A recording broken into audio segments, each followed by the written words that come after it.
I'd like to get everybody's opinion, anybody that wants to chime in. So, for me, this is something really, really rare. Factory rifle, nothing done to it, factory ammo. This is my left hand Roughtech 6.5 Creedmoor. I got a right handed one, got a left handed one. I also have a 6.5 PRC, the same rifle, and I have a 270 also. The Norma ammo, honestly, I started buying that stuff because I was getting it for $19 to $20 a box. And I thought, what the heck, buy it, shoot it up, and then just load it. I've had very good luck with Norma brass for years. I know it's not Lapua, but still, I've had really good luck with it. And clearly, factory new brass and factory ammo shoots very well. So I went out and shot this on June 14th, 2025. This was probably the day after I got the rifle. And I shot a box. And when I hand load and I'm really getting serious final testing on my loads, I just shoot the rifle and I rack it. I let it cool completely down. I do not do shoot and then shoot and then shoot and let the barrel warm up at all. I just don't do it. For me, that's just not a real life hunting situation, and that is all I'm referring to here is hunting. So here's the first group right here. And the barrel was brand new, is clean.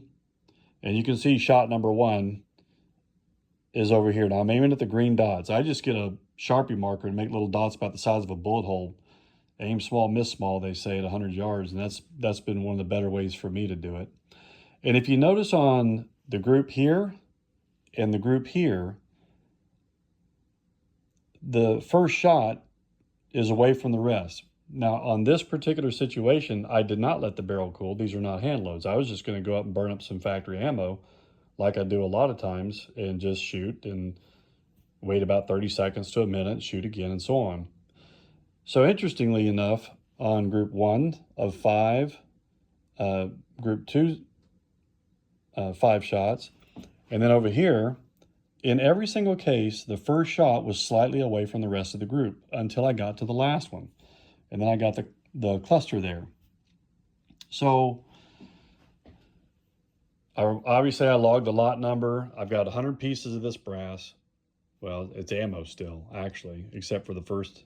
Now I got, yeah, there's the empty box, and then I've got 4 more to shoot through this. I have never taken a deer with the Norma Whitetail bullet. And if you all have experience with it, let me know.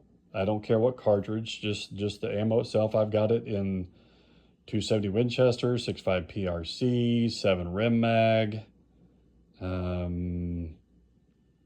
I think, yeah, 308, 708. I got a ton of it in 708. Now I have used it, I lied. I did use it in 708, the 150 grain. I did kill 3 deer, 3 days in a row, 300 yards on the button, 3 does. That stuff was moving really slow, and I think I was sighted in dead on at 100. And that stuff was dropping like, gosh, 20 inches at 300 yards out of the 708. It was a Tikka compact, so it had the shorter barrel. And I think the ammo was clocked at about 2490 to 2510, something like that. But I've never used a Creedmoor on a deer, personally. My wife has. I have not. And I had told myself this year I'm only going to use, on opening morning, my stainless fluted super light Creedmoor. Since that's what my wife has, we're going to shoot the same gun opening morning. And then after that, just because it's the 100th year anniversary, I was just going to stick to 270 Winchester or a 270 variant, like the 6.8 Western, if I get my gun back in time. I do have my 277 PRCs. And also, I had a 270 Winchester short magnum, and it just wouldn't eject shells. I sent it back to Beretta. They allegedly fixed it, and it did the same thing. So I sold it. And I can get a brand new one, stainless T3X with a threaded muzzle for $850 delivered. I'm thinking about it, but I also have some Brux barrels, and I've got a 300 Win Mag upstairs, Tikka stainless, that I'm going to I think I'm just going to rebarrel it and convert it to a 270 Winchester short magnum long, which this is my reamer. I actually have my reamer right here propping the rifle up. Never been used. 270 Winchester long. Basically, it's going to be just like a 6.8 Western. So the bullet's going to be able to seat long. Anyway, if you all have any experience with this type of ammo in a 6.5 Creedmoor, how did it do on a deer? I mean, these are Alabama deer, a heavy buck. The heaviest buck I ever killed in Alabama might have weighed 2.25. Most of the does, maybe 120 to 140 pounds, mature. So, but I can shoot to about 625 yards. Most of my shots are on a far wood line. If you've seen my other videos, at about 550, 560, right at the edge of the tree line. And I do plan on taking this rifle out this coming weekend when I go back down to Alabama. I'm still crossbow hunting, but I'm going to take this rifle, and I'm going to shoot it at distance and see what it's going to do with this ammo. Now, it was 75 degrees back in June on the 14th when I shot this stuff. But anyway, let me know, please. Wouldn't mind hearing some intel on that. And regarding these pick rails, I never really used pick rails until the last few years, but I will tell you this, they really come in handy when you have far fewer scopes than you have rifles, and that's my situation. I do not have a scope per rifle, that's for sure. But when you use the 30 millimeter rings on a Night Force or Arkin or Zeiss, whatever, Leopold, I've got them all. It sure is nice to be able to just loosen the 1/2 inch bolt and take them off of one rifle and put them on another just when you're doing your range trials.